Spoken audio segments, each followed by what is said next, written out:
हार्दिक नमस्कार। क्लास में हार्दिक स्वागत।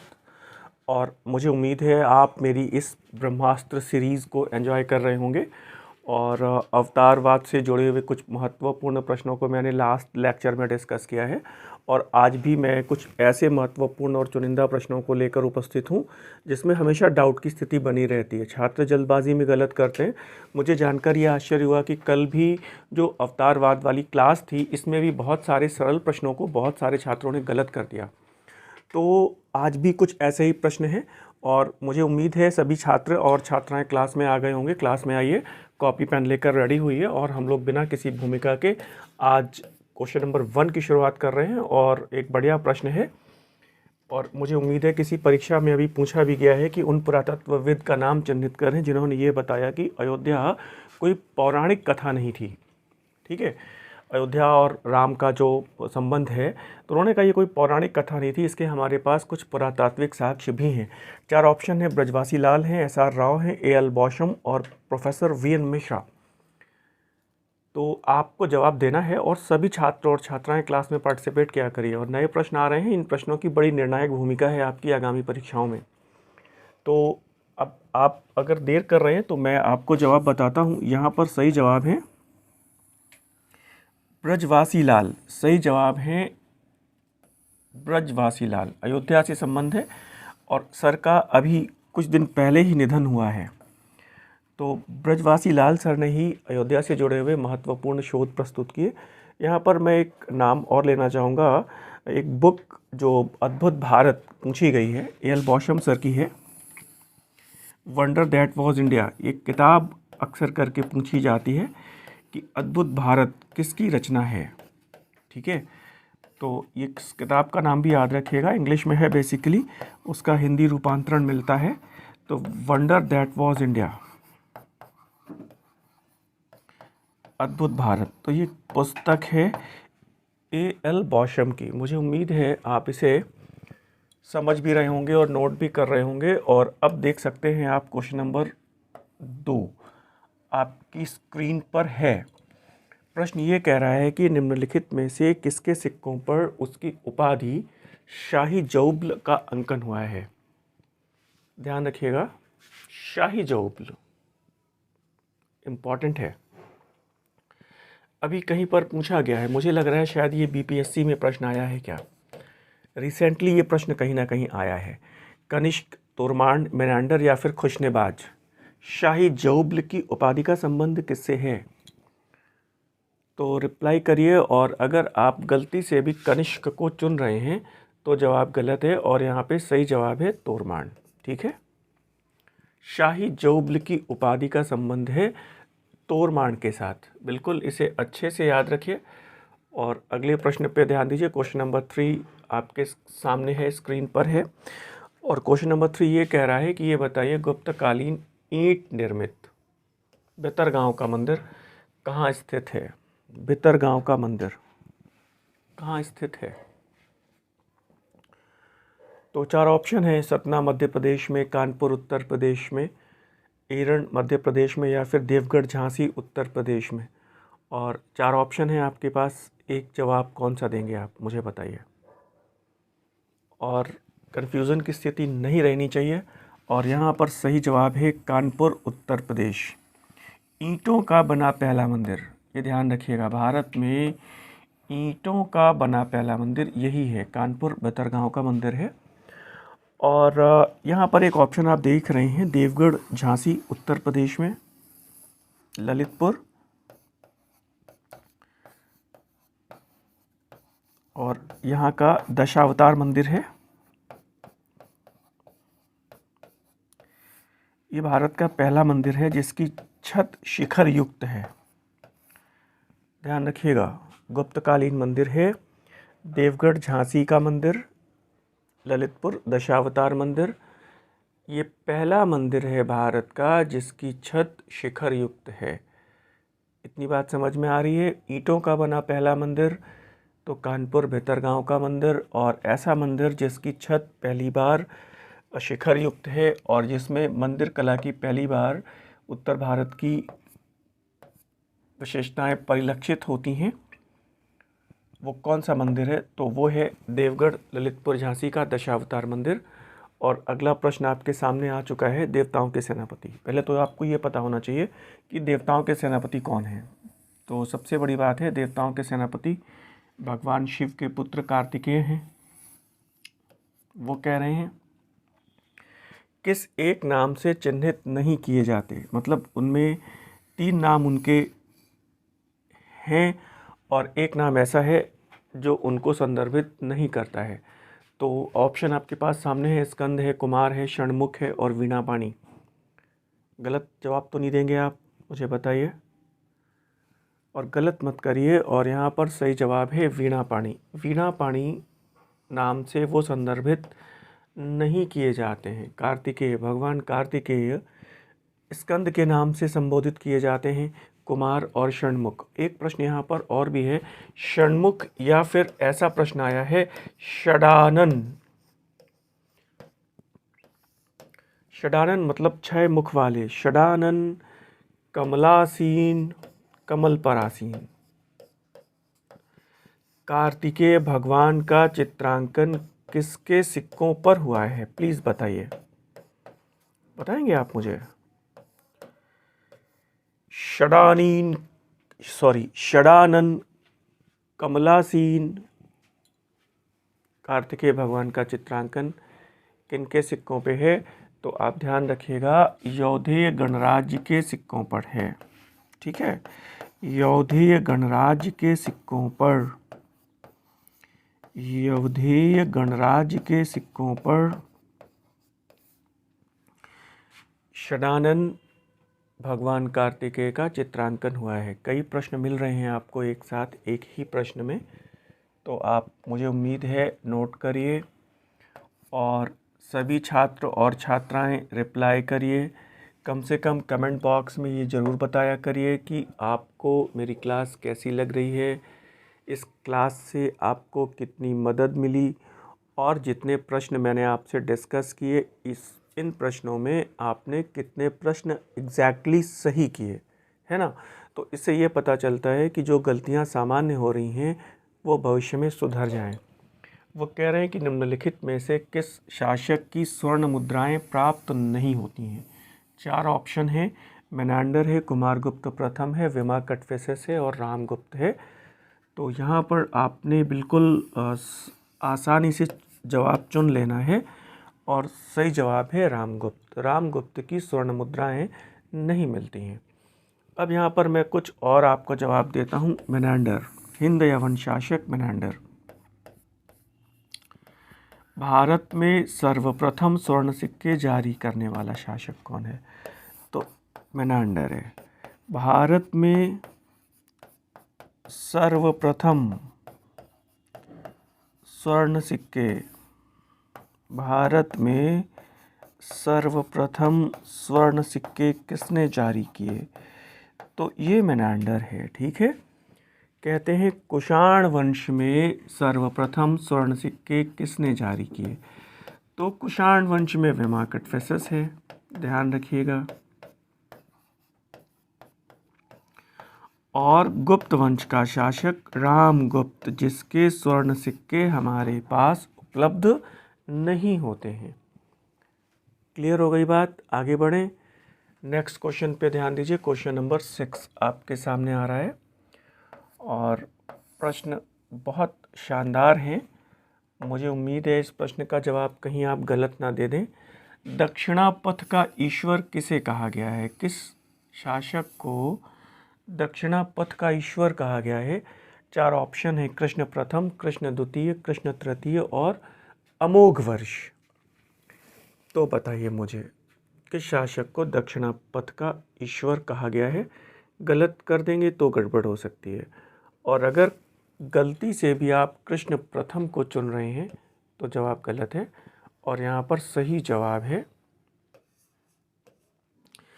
कृष्ण तृतीय, है ना। क्लियर हो रहा है?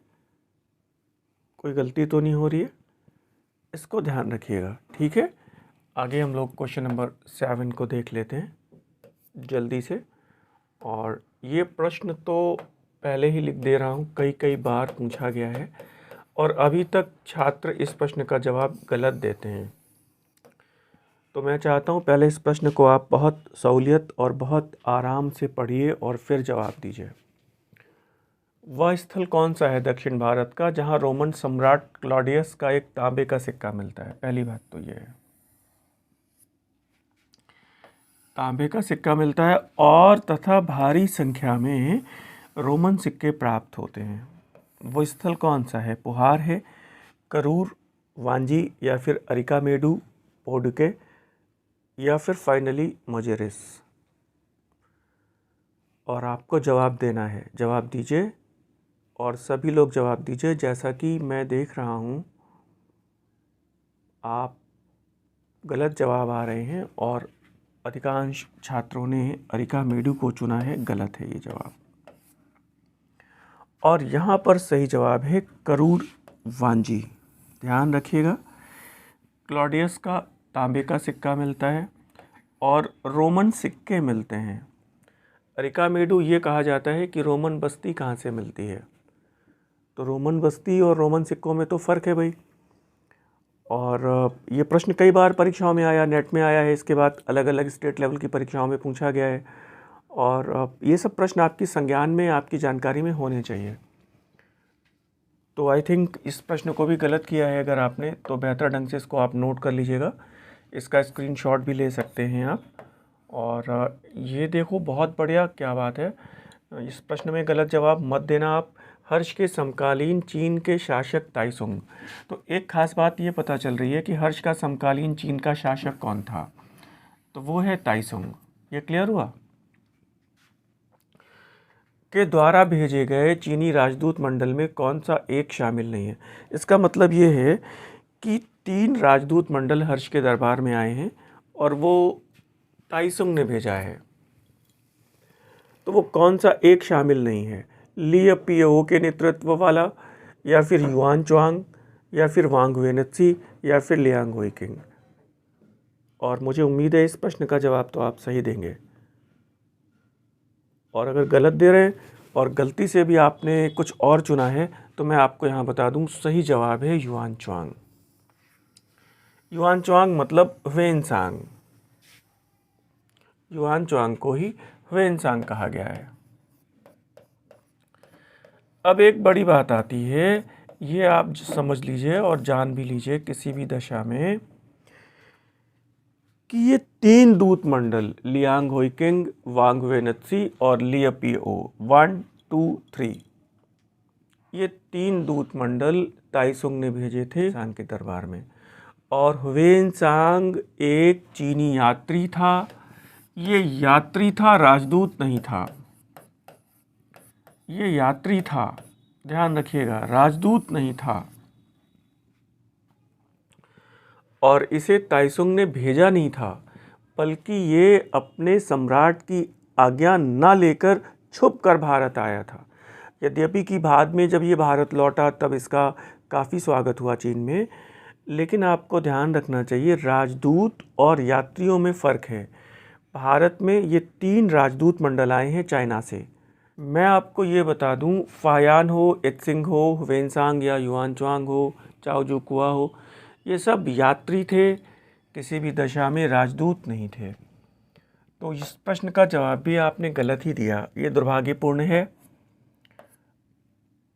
उम्मीद है आप अच्छा कर रहे हैं, चीज़ों को सुधारिए।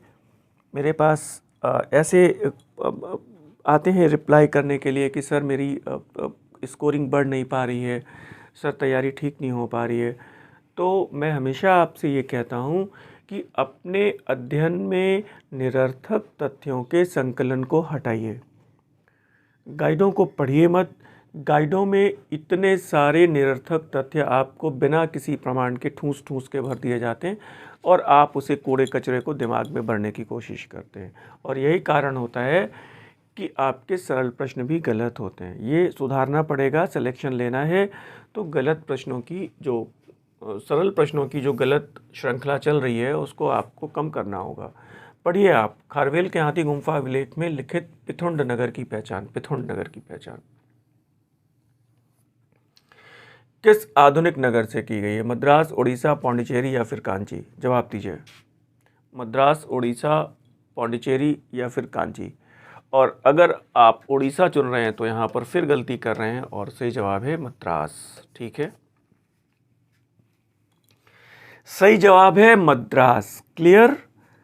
पिथुंड नगर की पहचान। और मुझे लगता है इस पेपर में कुछ नगरों से भी जुड़े हुए प्रश्न होंगे। बिल्कुल, बहुत बढ़िया। और ये देखिए सुमेलित करने के लिए आया है ऑप्शन, और 2 सूचियां हैं, नगर लिखे हुए हैं। धानीकटक है, नागार्जुनीकोंडा है, दशपुर है और कामरूप या प्रागज्योतिषपुर है। तो धानीकटक बिल्कुल ठीक है, और आप देख पा रहे होंगे अमरावती के साथ मैच कर रहा है। नागार्जुनीकोंडा विजयपुरी या श्री पर्वत के साथ मैच कर रहा है। दशपुर मालवा या इंदौर के साथ, और कामरूप या प्रागज्योतिषपुर ये असम के साथ मिलान इसका सही हो रहा है। तो उम्मीद मुझे है कि आप सभी ने इस प्रश्न को एटलीस्ट सही किया होगा। और यहाँ पे सही जवाब है 1 2 3 4, है ना। और यहाँ पर आपके पास सही जवाब है 1 2 3 4।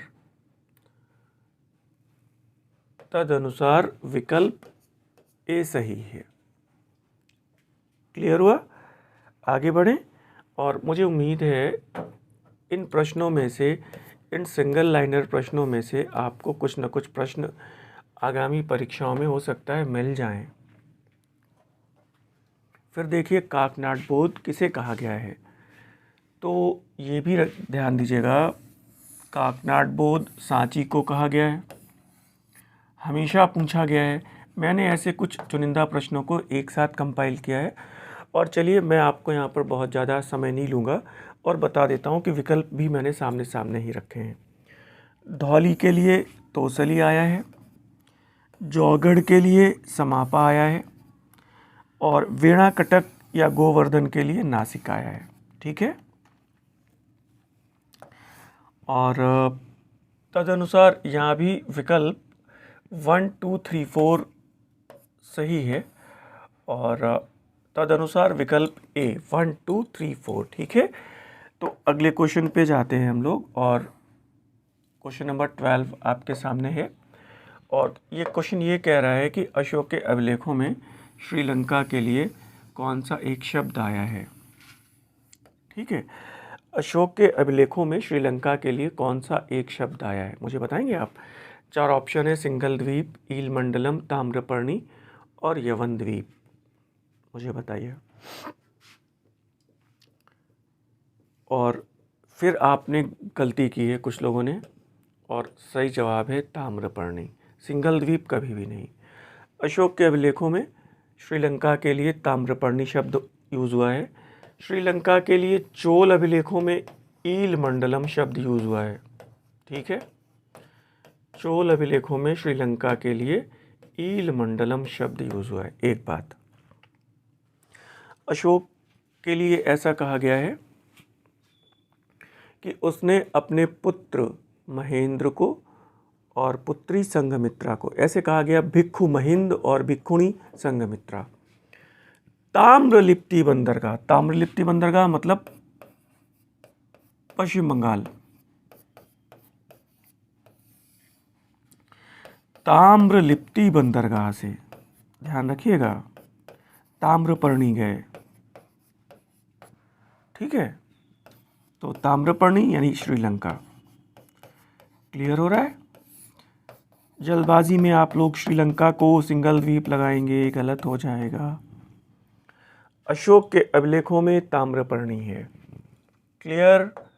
मुझे रिप्लाई कर दीजिए और बताइए ज़रूर भाई।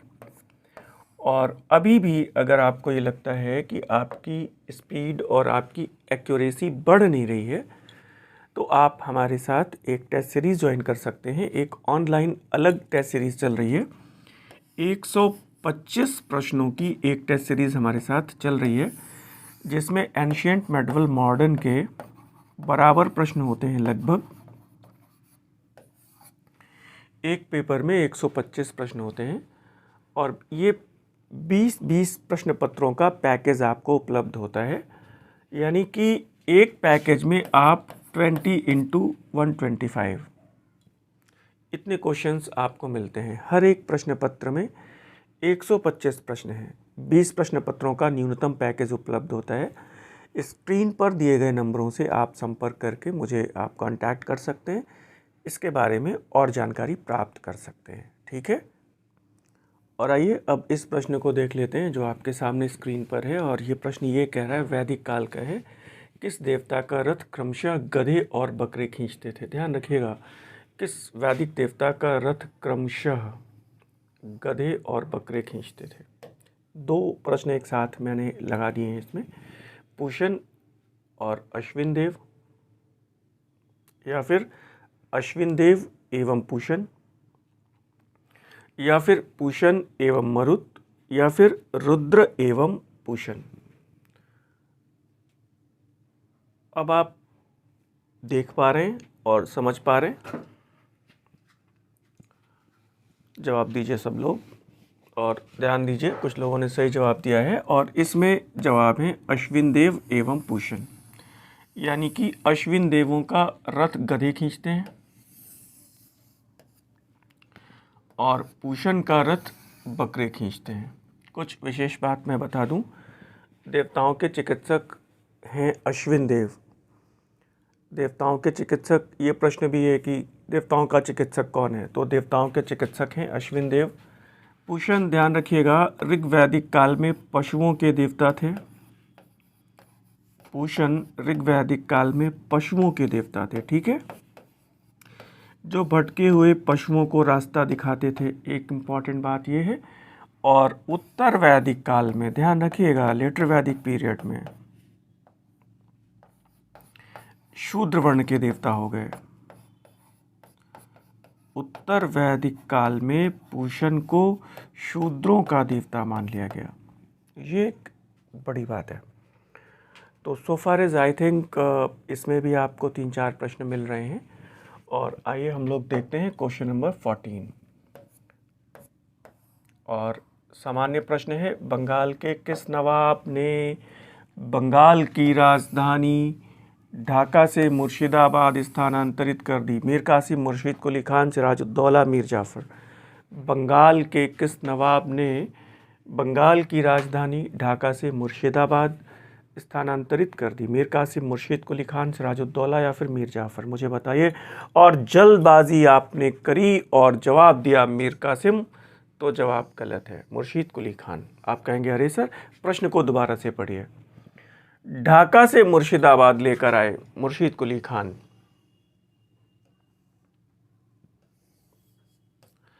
मीर कासिम, अब थोड़ा ध्यान रखिएगा, कुछ लोगों का गलत हुआ। कितने लोगों का गलत हुआ, मुझे रिप्लाई करिए, कितने लोगों का गलत हुआ। और आपको पता होगा कि मीर कासिम ने राजधानी मुर्शिदाबाद से कहाँ ट्रांसफ़र करी, मुंगेर ट्रांसफ़र करी। तो परीक्षा भवन में अगर हमारा दिमाग इतनी एक्यूरेसी में काम नहीं कर रहा है तो चीज़ें गलत होंगी। और ये सब प्रश्न अगर गलत होते हैं, प्रेजेंस ऑफ माइंड आपका तुरंत काम नहीं करता है, तो आपके लिए मुश्किलें खड़ी हो सकती हैं। और इसका केवल और केवल एक इलाज है, और वो ये है कि आपको लगातार practice and practice and practice करते रहिए। परीक्षा आने तक कम से कम मेरे साथ जुड़िए, टेस्ट सीरीज से जुड़िए। मेरी यूट्यूब पर आपको ये क्लास सब एक निश्चित समय अंतराल पे मिलती ही रहती है। आप मेरे साथ ऐसे जुड़िए, कम से कम परीक्षा आने तक 15,000 क्वेश्चन और सॉल्व कर लीजिए। ठीक है, तो इस प्रश्न को देख लीजिए, सोहन संस्कृति का संबंध किस काल से है। हड़प्पा काल से है क्या, नवपाषाण काल से ताम्रपाषाण काल तक, केवल उच्चपुरा पाषाण काल से, या फिर केवल निम्नपुरा पाषाण काल से। 4 ऑप्शन हैं आपके पास, सोचने का समय है। प्रागैतिहासिक काल का ये प्रश्न है और बड़ा इम्पॉर्टेंट है। मैं जवाब आपको बताता हूँ, केवल निम्नपुरा पाषाण काल से। ठीक है, इसका संबंध है निम्नपुरा पाषाण काल से। एक तो आपको ये पता ही है कि पुरापाषाण काल, मध्यपाषाण काल, नवपाषाण काल। फिर पुरापाषाण काल के फिर 3 हिस्से, निम्न पुरापाषाण काल, मध्य पुरापाषाण काल, उच्च पुरापाषाण काल। फिर निम्न पुरापाषाण काल के 2 हिस्से। तो उत्तर भारत की जो संस्कृति है वो कहलाती है सोहन संस्कृति, ध्यान रखिएगा, सोहन संस्कृति कहलाती है वो। इसी को कहा गया है चॉपर, चॉपिंग,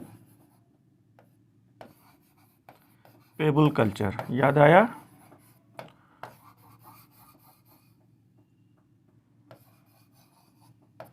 उत्तर भारत की सोहन संस्कृति। और दक्षिण भारत की मद्रासी संस्कृति कहलाती है। और इसके लिए एक टर्म यूज हुआ है हैंड एक्स कल्चर, हस्त कुठार संस्कृति। याद आया आपको? समस्या ये है कि आपने लगातार पढ़ा बहुत है, प्रैक्टिस नहीं करी है। पढ़ा बहुत है, प्रैक्टिस नहीं करी है। हमारे पास जितने भी आप सब सीनियर और बहुत बहुत गंभीर छात्र हैं मेरे पास, लेकिन परेशानी एक है कि आपने पढ़ा बहुत है और प्रैक्टिस नहीं करी है, कम से कम प्रैक्टिस करी है। अब अपनी सारी एनर्जी, सारी ऊर्जा को आप प्रैक्टिस पर लगाइए, ठीक है ना? तो मुझे उम्मीद है आपकी आज की ये क्लास आपने एंजॉय करी होगी बढ़िया से। और आज की क्लास को मैं समाप्त करने की घोषणा कर रहा हूँ। अगले लेक्चर में हम लोग बहुत जल्दी मिल रहे हैं कुछ ऐसे ही चुनिंदा प्रश्नों के साथ। तो मुझे इजाज़त दें। धन्यवाद, नमस्कार।